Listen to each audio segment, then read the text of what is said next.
Então, na realidade, pastor Guerra, ou seja, diariamente o Clínica d'Alma não se repete. Com certeza. Né? Ele é novo cada dia. Mas não é igual aqui não, né? Não é igual ao nosso tema, né? Aqui a história se repete. Aí vem aquela observação ou interrogação, né? Rogerinho sabe aqui, fala assim, aí depois você fala comigo qual que usa. Fala assim, nossa, de novo? Aconteceu de novo? Não é possível. Como é que põe? Aí é a interrogação. Interrogação, tá vendo? De novo? De novo, pois é. Não é possível. Comigo de novo? Não, não pode ser. Pode. Nós temos aqui, a história se repete. Nós temos Zacarias 1, de 4 a 6, que fala assim, não sejais como vossos pais, a quem clamavam os primeiros profetas, dizendo, assim diz o Senhor dos Exércitos, convertei-vos agora dos vossos maus caminhos e das vossas más obras, mas não ouviram nem me atenderam, diz o Senhor. Vossos pais, onde estão eles? E os profetas, acaso vivem para sempre? Contudo, as minhas palavras e os meus estatutos, que eu prescrevi aos profetas, meus servos, não alcançaram a vossos pais. Sim, estes se arrependeram e disseram, como o Senhor dos Exércitos fez tensão de nos tratar segundo os nossos caminhos e segundo as nossas obras, assim nos fez.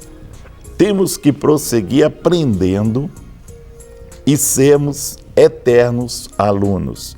Não podemos permanecer estagnados, pois o nosso mundo e a nossa cultura mudam muito rapidamente. Novas ideias e novas oportunidades se apresentam a todo momento.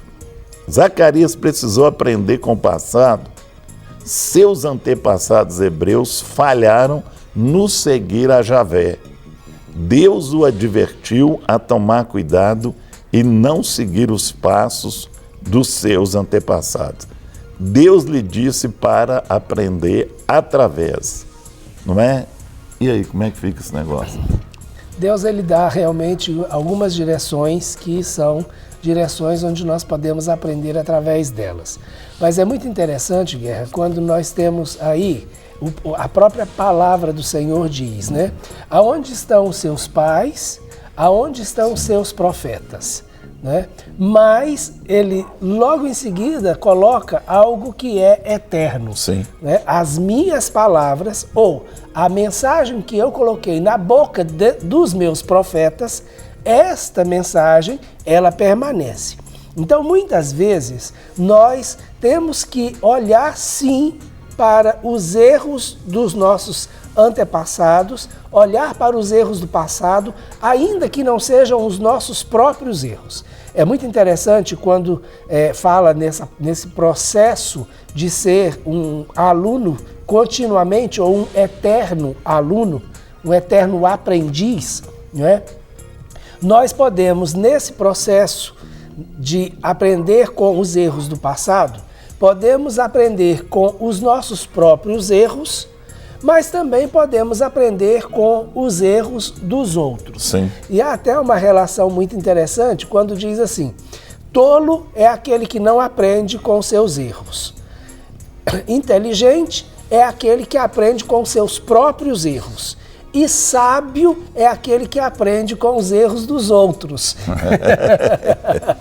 Esse não é? Ele não precisa nem passar por isso. Não preciso nem passar por isso. Eu já aprendi, acabou, chega. Acabou, né? Eu já vi o que fulano passou, não quero passar por isso. É lógico. Então, essa é uma relação bem interessante e que o Senhor usa Zacarias para advertir e exortar o povo, fazendo com que o povo olhe para a sua história. Agora, é uma coisa muito interessante porque sempre que nós olhamos para o passado, nós temos duas maneiras de olhar para o passado. Uma é realmente tirar o de melhor que nós tivemos no passado, até mesmo o aprendizado com os nossos próprios erros. Isso é algo de bom. Né? Muitas vezes a gente tende a olhar para o passado e só querer ver as coisas boas que aconteceram.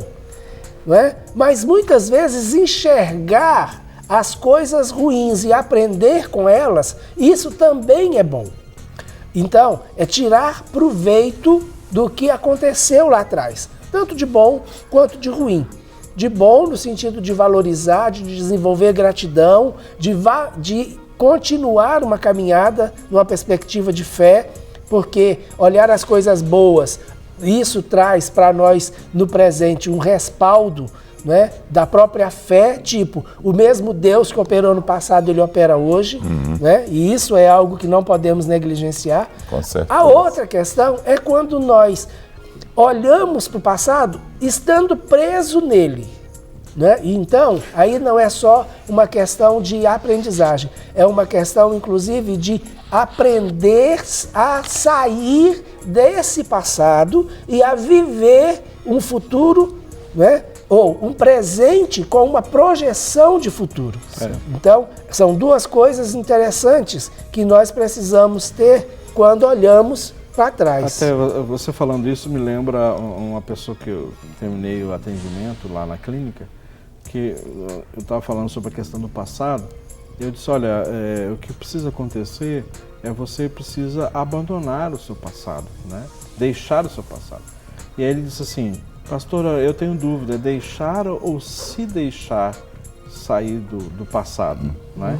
Eu disse assim, olha, o resultado vai ser o mesmo se você escolher, né? Desde que você saia, o Desde resultado que você saia, é importante sair, mas aí questão gramatical, né? Mas na realidade é uma postura que a pessoa precisa tomar, né? Tanto deixar, querer isso aí, porque tem pessoas que querem, mas fica ainda segurando aquelas coisas, porque vem essa realidade, né? Porque de uma certa forma, essas coisas do passado alimentam a pessoa, não é? Sim. Então, enfim, sejam elas boas ou ruins, as pessoas se alimentam das suas experiências, positivas ou negativas, não é? E acaba, puxa vida, mas se eu abandonar isso, como que vai ser o meu futuro, né? Então, essa é uma questão importante. Aí fica pegado, né? Fica. Agarrado, né? Agarrado. Fica preso na realidade, né? Um eterno saudosismo preso e impedindo. Aí é que eu vejo a importância, Rogério, do Senhor dizer para ele, aonde estão seus pais? Isso. Morreram. Aonde estão os profetas? Morreram. Mas a minha palavra permanece. A mensagem que eu coloquei na boca dos profetas, essa está aí diante de você. Então, essa não vai passar. Então, muitas vezes, a gente precisa realmente se desligar das pessoas, das situações, das coisas do passado e se firmar naquilo que eu posso ser beneficiado hoje e ainda me levar para uma ponte no futuro. Aí a palavra de Deus é tremenda para isso, né? Viver o melhor de Deus hoje e hoje estabelecendo uma ponte para viver o melhor de Deus no futuro, porque Deus tem o melhor para mim. Essa é a promessa dele para mim, não é?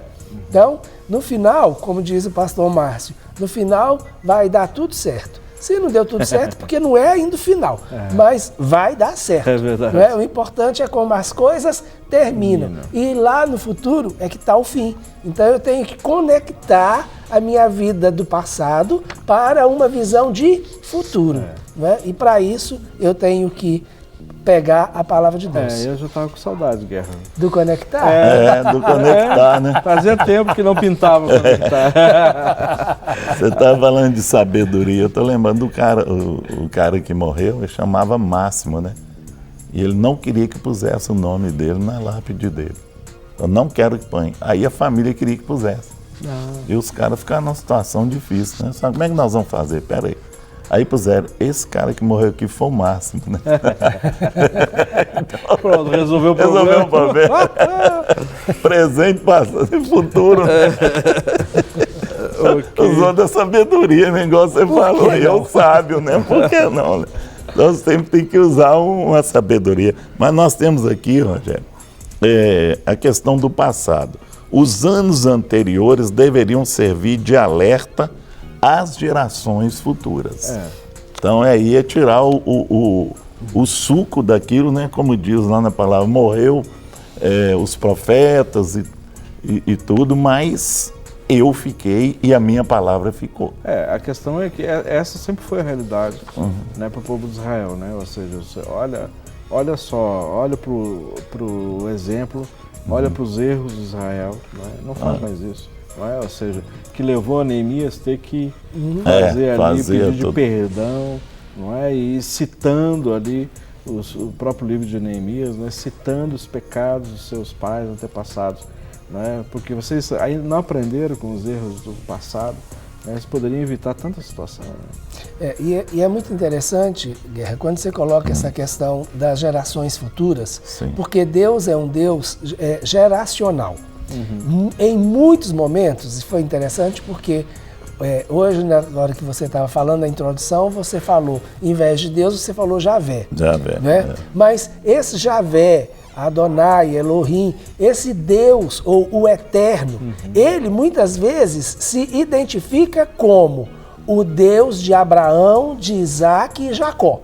Então, ele está sempre trazendo à memória que há uma geração após outra geração, mas ele é um Deus que atua em cada uma dessas gerações. Então, é muito interessante quando a gente pega essa visão de aprendizado, e eu creio que essa é uma das melhores lições que a história pode nos deixar. O maior legado que a história pode nos deixar não é as circunstâncias e nem a relação de causa e efeito, que é algo muito peculiar da história.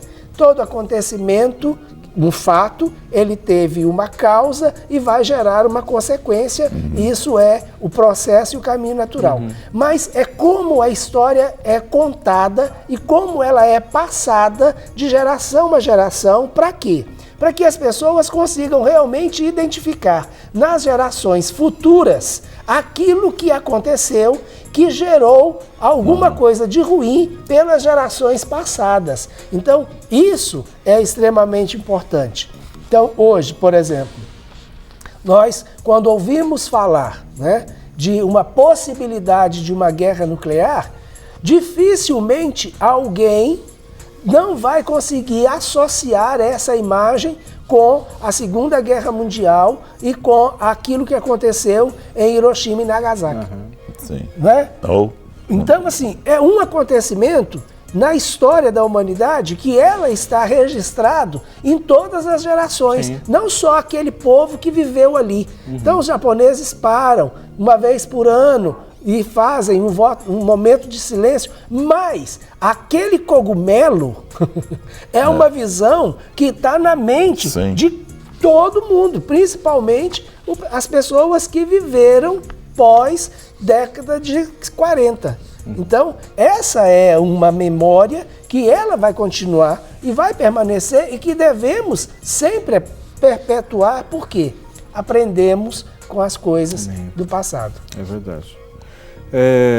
Nós temos aqui uma participação, diz assim: queridos, graça e paz, há 8 anos eu aceitei a Jesus e a minha vida foi transformada e foi através dos meus filhos que me enviaram a Impacto Vida. Éramos todos em um propósito, servir a Deus. Meu filho casou com a pessoa que já tinha 2 filhos. Meu outro filho noivou e minha filha abraçou o ministério sem se preocupar em namorar. De repente, meu filho começou a trair a esposa e o casamento acabou. A noiva do meu filho o traiu e minha filha começou a namorar e saiu do ministério. Pastor, quase enlouqueci, pois queria muito meus filhos caminhando comigo. O que foi que aconteceu? Estava tudo tão perfeito? E aí? Aí tem uma questão bem interessante, Rogério. Estava tudo tão perfeito. Na realidade, havia uma roupagem, né, com certeza, de perfeição. Por quê? Poderia estar tudo indo de uma maneira harmoniosa, mas isso não significa que estava tudo perfeito. Porque aí é aquele negócio que a gente fala muito, né? O tal do efeito iceberg. Aquela parte que fica abaixo e que ninguém vê, mas que num determinado momento aquilo vem e vai a gerar um estrago. Ou até mesmo sustentar a parte que todo mundo vê. Então as nossas emoções normalmente elas são essa ponta desse iceberg que fica para baixo, que ninguém vê. Aparentemente está tudo certo, né? E aí é que está o grande perigo. É quando nós achamos que está tudo bem. Quando nós sabemos que não está tudo bem, nós vigiamos, nós oramos, né? Mas quando a gente acha que está tudo bem, aí está a expressão que a irmã usou, aparentemente perfeito. Então esse é o lugar perigoso, porque aí a gente não vigia. Para receber todas as novidades do canal, inscreva-se e se curtir o vídeo, clique em gostei. Aproveite para acompanhar a Rede Super nas redes sociais.